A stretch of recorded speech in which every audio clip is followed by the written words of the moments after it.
Hello friends, पुन्हा एकदा live सेशनमध्ये 8वी स्कॉलरशिप आणि NMMS या परीक्षांसाठी गणित हा जो विषय असतो त्याच्यावर आधारित लाईव्ह सेशन आपण घेतोय, ज्याच्यामध्ये गणितावर आधारित वेगवेगळे घटक आपण पाहतोय. या व्हिडिओमध्ये आपण बेरीज व्यस्त आणि गुणाकार व्यस्त हा जो घटक आहे त्याच्यावर आधारित काही सराव प्रश्न सोडवू. हे सराव प्रश्न नवनीत स्वाध्याय 4 मधले आहेत. तर त्या घटकावर आधारित प्रश्न कशा पद्धतीने विचारलेले असू शकतात आणि त्यांची उत्तरं कशी मिळवायची सोप्या पद्धतीनं ते आपण या व्हिडिओमध्ये पाहू. सर्वात आधी तर आपल्याला हा जो घटक आहे त्याच्या बेसिक कन्सेप्ट बघूया आपण, आणि त्यानंतर मग त्यावर आधारित उदाहरणं आपल्याला कशी सोडवता येतील किंवा त्याच्यामध्ये कशा वेगवेगळ्या पद्धतीने प्रश्न विचारलेले असू शकतात ते आपल्याला पाहता येईल. तर ही जी संकल्पना आहे बेरीज व्यस्त आणि गुणाकार व्यस्त, तर ह्याच्यामध्ये एक भाग आहे तो म्हणजे व्यस्त.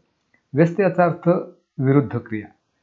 थोडक्यात बेरीज आणि गुणाकार यांची विरुद्ध क्रिया आपल्याला करायची. गणितामधले 4 मूलभूत क्रिया आपल्याला माहिती आहेत: बेरीज, वजाबाकी, गुणाकार आणि भागाकार. मग बेरीज व्यस्त म्हणजे त्याची विरुद्ध क्रिया जी वजाबाकी असते, आणि गुणाकार व्यस्त त्याची विरुद्ध क्रिया भागाकार असते. एवढं तर सगळ्यात बेसिक आपल्याला लक्षात ठेवायचं आहे. त्याच्यानंतर यावर आधारित प्रश्न आपल्याला जे विचारलेले असतात त्याच्यामध्ये बेरीज व्यस्त एखाद्या संख्येची गुणाकार व्यस्त काढायला सांगतात, आणि त्याच्यावर आधारित वेगवेगळ्या पद्धतीचे प्रश्न आपल्याला विचारलेले असतात आणि त्याची उत्तरं आपल्याला मिळवायची असतात. आता ह्याच्यामध्ये एक उदाहरण आपण घेऊया. समजा बेरीज व्यस्त असं आपल्याला दिले की 4 या संख्येचा बेरीज व्यस्त काय, तर त्याला फक्त ऋणचिन्ह द्यायचं. मग 4चा बेरीज व्यस्त -4, आणि हेच उलट -4 जर दिलं तर त्याचा बेरीज व्यस्त 4 किंवा +4. तर हे बेरीज व्यस्ताच्या बाबतीत. गुणाकार व्यस्त म्हणजे समजा 3/4 ही संख्या आहे, त्याचा गुणाकार व्यस्त म्हणजे अंश आणि छेद त्याचा बदलायचा, 4/3 होईल. किंवा काही वेळेला फक्त 2 अशी संख्या दिली जाईल आणि याचा गुणाकार व्यस्त आपल्याला काढायला लागतो. मग 2 ज्या वेळेला आपण संख्या लिहितो त्यावेळेला ती जर अंश आणि छेद या स्वरूपात लिहायची असेल तर 2चा छेद काय नाही म्हणजे 1 असतो, म्हणजे 2/1 अशी आपण लिहितो. आणि त्याचा जर गुणाकार व्यस्त करायचा असेल तर तो 1/2 होतो.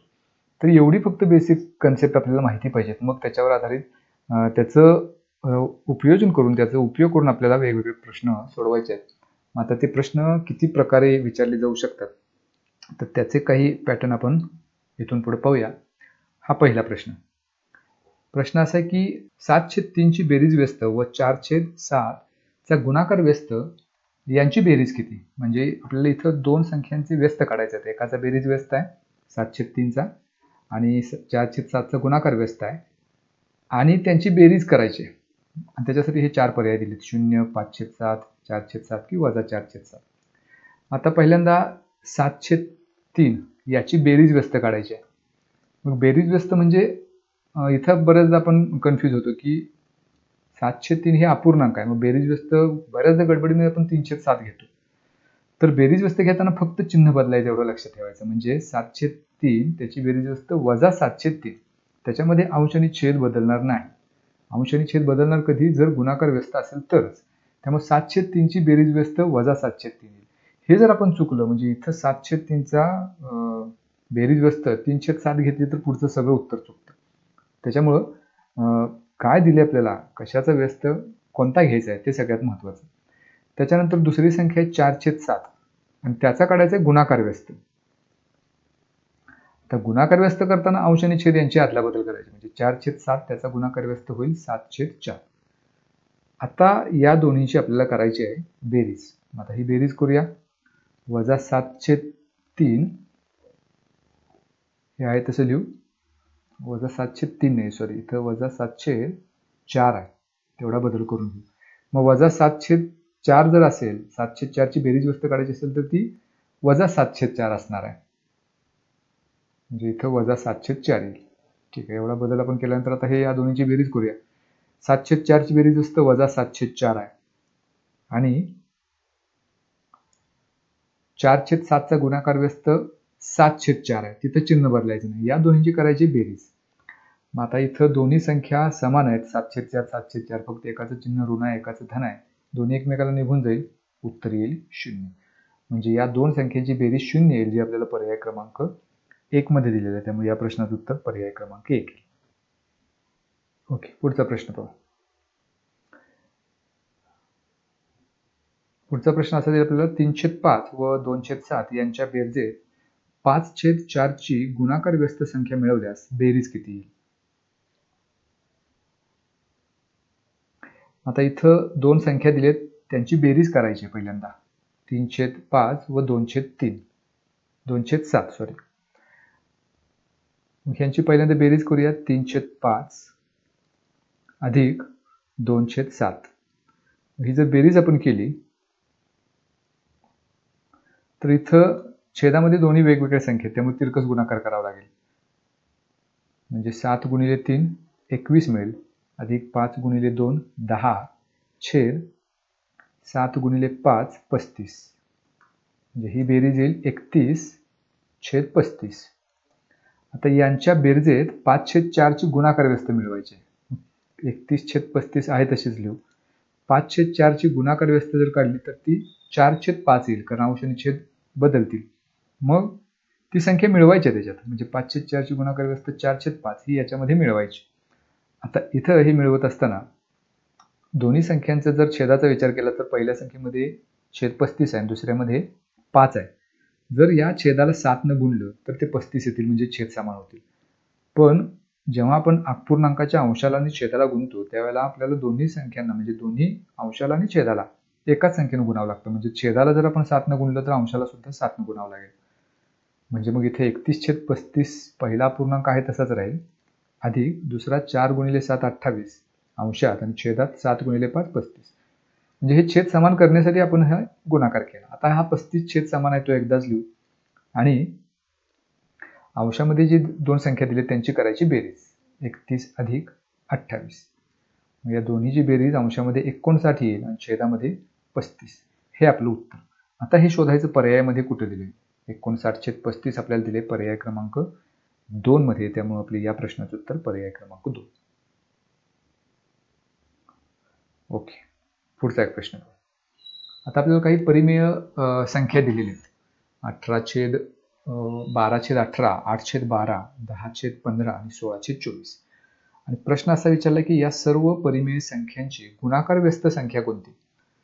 मग आता ह्या संख्या तर आपल्याला वेगवेगळ्या दिसतात प्रत्येक ठिकाणी, त्या समान नाहीत.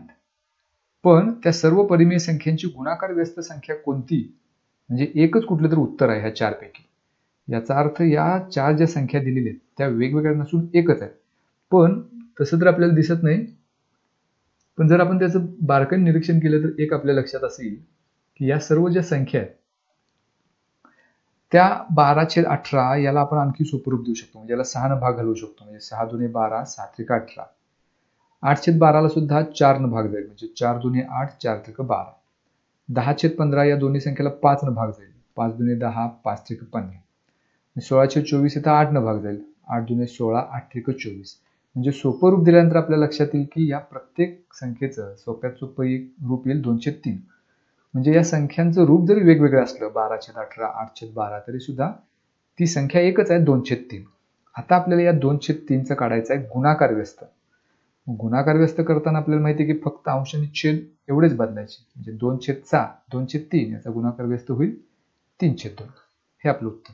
आता हा पर्याय दिलाय आपल्याला पर्याय क्रमांक 4 मध्ये, त्यामुळे आपलं या प्रश्नाचं उत्तर पर्याय क्रमांक 4. ओके, पुढचा प्रश्न. -12/7 चा गुणाकार व्यस्त आणि 12/7 ची बेरीज व्यस्त यांचा गुणाकार किती. तर -12/7 याचा गुणाकार व्यस्त काढायचा आहे. मग त्यावेळी ऋण चिन्ह बदलायचं नाही, कारण बेरीज व्यस्त काढत असू तरच चिन्ह बदलायचं. ऋण असेल तर धन, धन असेल तर ऋण, पण गुणाकार व्यस्त करताना ऋण चिन्ह तसंच ठेवायचं. व्यस्त करताना, गुणाकार व्यस्त करताना फक्त अंश आणि छेद बदलायचे, म्हणजे -12/7 चे होतील -7/12. चुकूनही ऋण चिन्ह बदलायचं नाही. तर ही -12/7 ची झाली गुणाकार व्यस्त. आणि आता 12/7 ची बेरीज व्यस्त पाहिजे, मग याचं चिन्ह बदलायचं. मग याची बेरीज व्यस्त काय येईल तर -12/7. इथं अंश आणि छेद बदलणार नाही, कारण इथं बेरीज व्यस्त आपल्याला काढायचं. आता ह्या ज्या दोन संख्या आपल्याला मिळालेल्या आहेत त्यांचा गुणाकार किती असा प्रश्न विचारला. या दोन्हीच्या मध्ये गुणाकार चिन्ह देऊ. आता गुणाकार चिन्ह दोन्हीच्या मध्ये असल्यामुळे इथं अंशात आणि छेदात 12ला 12 निघून जाईल, 7ला 7 निघून जाईल, म्हणजे 1चा भाग जाईल. म्हणजे इथं अंशांशाचा गुणाकार केला तर -1 गुणिले -1 अधिक 1, कारण दोन ऋण संख्यांचा गुणाकार धन संख्या मिळेल. आणि छेदामध्ये 1 गुणिले 1 1. मग 1/1 म्हणजेच काय तर 1. हे आपलं उत्तर. हा पर्याय आपल्याला पर्याय क्रमांक 1 मध्ये दिलाय, त्यामुळे या प्रश्नाचं उत्तर पर्याय क्रमांक 1. इथं काही वेळेला आपण हे ऋणचिन्ह विसरतो आणि मग चूक होऊ शकते. समजा इथं एकाच ठिकाणी ऋणचिन्ह असतं तर आपलं उत्तर -1/1 आलं असतं कदाचित. तर त्यामुळे ऋणचिन्ह जर असेल तर काळजीपूर्वक त्या चिन्हांचं निरीक्षण करून मग आपलं उत्तर निश्चित करायचं आहे. कारण 2 ऋणसंख्या असतील तर त्याचा गुणाकार धन मिळतो आणि 1 धन आणि 1 ऋण अशा संख्या असतील तर गुणाकार ऋण मिळतो. तर त्या पद्धतीनं ते गणितातले मूलभूत नियम वापरून आपण हे असे प्रश्न सोडवू शकतो. ओके, पुढचा प्रश्न. 1/i अधिक k चा गुणाकार व्यस्त -9 आहे. जर k बरोबर -5 तर i बरोबर किती? हे 4 पर्याय दिलेत. 18, 14, 4 की -4. आता ही जी आपल्याला दिले पहिल्यांदा 1/i अधिक k याचा गुणाकार व्यस्त काढायचा आहे. गुणाकार व्यस्त काढताना फक्त अंश आणि छेद यांची अदला बदल करायचं. मग याचा गुणाकार व्यस्त मिळणार आहे i अधिक k छेद 1. गुणाकार व्यस्त बदलायचा. आता ही जी संख्या आहे ती दिलेली -9. मग i अधिक 1/1 याच्याऐवजी फक्त i अधिक k असं आपण लिहू शकतो. छेद 1 नाही लिहिलं तरी चालेल. आणि ही संख्या -9 दिलेली, म्हणजे हे एक समीकरण आपलं तयार झालं. आता ह्या समीकरणामध्ये पुन्हा आणखी k ची किंमत दिलेली आहे -5. मग ती किंमत या समीकरणात ठेवूया. i अधिक k ची किंमत -5 कंसात ठेवू बरोबर -9. मग i बरोबर हे -5 जर आपण उजव्या बाजूला घेतले तर चिन्ह बदलून +5 होतील. मग i बरोबर -9 अधिक 5 उत्तर येईल -4. कारण एका ऋणसंख्याने एक संख्या धन आहे त्यामुळं त्यांची पहिल्यांदा वजाबाकी करायची. 9 - 5 4 उत्तर येईल आणि त्याला मोठ्या संख्येचं चिन्ह द्यायचं म्हणजे 9चं चिन्ह द्यायचं आणि 9 ऋणसंख्या आहे त्यामुळं उत्तर आपल्याला येईल -4. तर हे आपलं उत्तर झालं. तर हा पर्याय आपल्याला पर्याय क्रमांक 4 मध्ये दिला आहे. त्यामुळे आपलं या प्रश्नाचं उत्तर पर्याय क्रमांक 4. पुढचा प्रश्न. 13/15 या संख्येस 19/21च्या गुणाकार व्यस्त संख्येने गुणल्यास गुणाकाराचा गुणाकार व्यस्त किती? म्हणजे गुणाकार पहिला काढायचा आणि पुन्हा त्याचा व्यस्त करायचा. हे 4 पर्याय दिले. मग पहिल्यांदा 13/15 या संख्येचा काही व्यस्त कुठलाच घ्यायचा नाही. या संख्येला डिरेक्टली गुणायचं आहे. कितीनं गुणायचं तर 19/21च्या गुणाकार व्यस्तानं. मग 19/21चा गुणाकार व्यस्त होईल 21/19 त्यानं गुणायचं. आणि येणारं जे उत्तर आहे त्याचा व्यस्त करायचा. मग पहिल्यांदा येणारं उत्तर किती आहे ते पण बघूया. मग इथे जर भाग घालवला आपण पहिल्यांदा 3 भाग जाईल 3×5 = 15. इथं 3×7 = 21. याला आणखी काही सोपं रूप जात नाही त्यामुळे हेच आपलं शेवटचं उत्तर. आता याला अंशांचा गुणाकार करूया. 13 × 7 13×7 = 91 आणि छेदामध्ये 19 × 5 95. 91/95 हे आपलं उत्तर मिळालं आणि दुसरा पर्याय आपल्याला दिसतोय 91/95 आणि तिथं आपली चूक होऊ शकते. कारण गुणाकार आपण हा काढल्यानंतर पुढं प्रश्न जरी वाचलेला असला तरी गडबडीमध्ये आपण ते विसरतो की याचाही व्यस्त करायचा. कारण प्रश्नात तेच विचारले की गुणाकाराचा गुणाकार व्यस्त किती. मग हा गुणाकार झाला आपला, याचा व्यस्त किती येईल तर 95/91 हे आपलं शेवटचं उत्तर. 95/91 हे आपल्याला दिले आपल्याला पर्याय क्रमांक 1 मध्ये. त्यामुळे आपलं या प्रश्नाचं उत्तर असेल पर्याय क्रमांक 1. ओके, पुढचा प्रश्न. हा पुढचा प्रश्न असा आहे. -3/5 च्या गुणाकार व्यस्तात x मिळवले असता बेरीज 0 येते तर x ची किंमत किती? मग -3/5 याचा गुणाकार व्यस्त पहिला काढायचा आहे. गुणाकार व्यस्त करताना चिन्ह बदलायचं नाही, ती संख्या ऋणच राहील. फक्त -3/5 च्या ऐवजी होईल -5/3 आणि ह्याच्यात मिळवायचं आहे काय तर x. मग अधिक x करू आणि हे केल्यानंतर उत्तर 0 येतं म्हणजे बरोबर 0. हे समीकरण आपण तयार केलं. आता हे सोडवायचं म्हणजे x ची किंमत मिळेल. म्हणजे x आपण डाव्याच बाजूला ठेवूया आणि -5/3 जर आपण उजव्या बाजूला घेतले तर अधिक 5/3 होतील. म्हणजेच x ची किंमत 0 अधिक 5/3 म्हणजेच 5/3. हे आपलं उत्तर. x बरोबर 5/3 म्हणजे x ची किंमत 5/3 येईल जे आपल्याला पर्याय क्रमांक 3 मध्ये दिलेलं आहे. त्यामुळे आपलं या प्रश्नाचं उत्तर पर्याय क्रमांक 3. हा पुढचा प्रश्न. -7/9 चा -5वा या संख्येची पुढील पर्यायापैकी कोणती संख्या गुणाकार व्यस्त नाही? 4 पर्याय दिलेत त्याच्यामध्ये वेगवेगळे स्वरूप या संख्यांचे दिलेत आणि एकच कुठली तरी संख्या याचा गुणाकार व्यस्त नाही, बाकीच्या 3 आहेत असं दिले. मग त्या बाकीच्या 3 ज्या गुणाकार व्यस्त आहेत ती सोडून उरलेली संख्या कोणती? पहिला पर्याय बघितला तर -7/9 चा -5वा आणि पहिला पर्याय तोच आहे -7/9 चा -5वा. म्हणजे एखाद्या संख्येचा गुणाकार व्यस्त तीच संख्या कशी काय असू शकेल? याचा अर्थ असा होतो की 4 चा गुणाकार व्यस्त 4 किंवा 3/4 चा गुणाकार व्यस्त 3/4 हे असू शकत नाही. त्यामुळं या प्रश्नामध्ये पहिलाच पर्याय आपल्याला उत्तर मिळतो की जी संख्या इथे दिली तीच संख्या त्याचा गुणाकार व्यस्त आहे असं दिले, जे चुकीचं आहे. म्हणजे ही संख्या याचा गुणाकार व्यस्त नाही. मग उरलेले 3 असलेच पाहिजेत, कारण उत्तर आपलं पहिलंच मिळाले. तरी सुद्धा पुढे चेक करूया की उरलेले 3 या संख्येच्या गुणाकार व्यस्त आहेत का. -7/9चा -5 तर इथं अंश आणि छेद बदलला आहे. पाया जो आहे त्याचा -7/9च्या ठिकाणी -9/7 घेतलेला आहे, त्यामुळे हा याचा गुणाकार व्यस्त आहे. दुसऱ्यामध्ये सुद्धा 9/-7 ऋणचिन्ह कुठेही दिले तरी काही फरक पडत नाही, त्यामुळे इथं 9/-7 म्हणजेच -9/7, तर हा सुद्धा याचा गुणाकार व्यस्त आहे. आणि चौथ्यामध्ये ही पूर्णच्या पूर्ण संख्या छेदामध्ये घेतलेली आहे. थोडक्यात 4चा गुणाकार व्यस्त 1/4, तसं -7/9चा -5 त्याचा गुणाकार व्यस्त 1/-7/9चा -5 असा याचा अर्थ होतो. त्यामुळे हा सुद्धा गुणाकार व्यस्त आहे. त्यामुळे या 4 पर्यायापैकी पहिला जो पर्याय फक्त आहे तो याचा गुणाकार व्यस्त नाही. त्यामुळे ते आपलं या प्रश्नाचं उत्तर. ओके, पुढचा प्रश्न. 1/m+n ची गुणाकार व्यस्त संख्या -19 आहे. जर n बरोबर -4 असेल तर m ची किंमत किती. हे 4 पर्याय. 1/m+n याचा गुणाकार व्यस्त पाहिजे, मग त्याचा गुणाकार व्यस्त होईल m+n/1. आता ही संख्या -19 आहे, म्हणजे बरोबर -19 असं लिहू शकतो. मग m+n/1 हा छेदातला 1 नाही लिहिला तरी चालेल. म्हणजे हे समीकरण आपल्याला असं मिळालं, m+n बरोबर -19. आता यामध्ये n ची किंमत दिलेली आहे एका चलाची, ती इथं ठेवूया. म्हणजे m अधिक n ची किंमत -4 बरोबर -19. मग m ची किंमत आपल्याला काढायची आहे, -4 आपण उजव्या बाजूला घेऊया, अधिक 4 होतील. m बरोबर -19 अधिक 4 उत्तर मिळेल 15.